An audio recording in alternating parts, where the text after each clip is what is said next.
Ang Philippine National Police pinabulaanan ang mga naging pahayag ng Chinese Embassy hinggil po yan sa umano'y paglala ng krimen dito sa Pilipinas. Kaugnay niyan, may nagkalapang report si Bombo Bea Piniza. Nilinaw ni Philippine National Police Public Information Office Chief Police Brigadier General Randolph Suanyo na walang naitatalang pagtaas sa crime rate ng bansa na siyang nakasaad sa naging abiso na inilabas ng Chinese Embassy. Anito Suanyo ay inatasan na ni Acting Chief PNP Police Lieutenant General Jose Melencio Nartatis Jr., ang Director for Intelligence ng Pambansang Pulisya, na makipag-ugnayan sa embahada upang alamin kung anong mga impormasyon ng kanilang naging batayan para ilabas ang warning na ito sa publiko.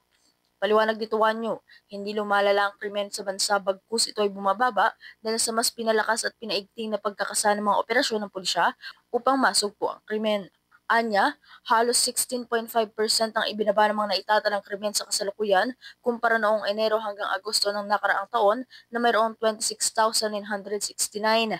Dagdag pa dito, ang mga naitatalang insidente ng kidnapping na pawang mga Chinese ang suspect at Chinese rin ang nagiging biktima ay pumapalo sa halos 21 na ng mga naitalang insidente. Bibigyan niya po ng kautusan ng ating Director for Intelligence. Ang sabi niya, susundin natin yung proper channel and procedure upang magpunta sa Chinese Embassy at alamin yung specific kong mga hinaing na binabanggit nila. Sapagkat kung titignan natin yung kanilang publication, sinasabi nila na tumaas daw ang crime rate.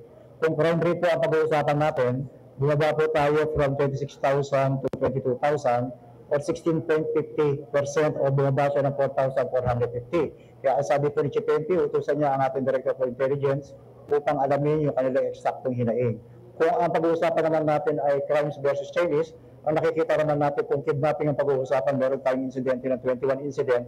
Itong 21 incident ay Chinese versus Chinese. Kaya sabi ni Chief, pag tayo manghula, sundin natin ang proper channel at procedure, papupuntahin natin ang Director for Intelligence upang makipag-ugnayan sa Chinese Embassy at alamin ang eksaktong detalye ng kanilang publication.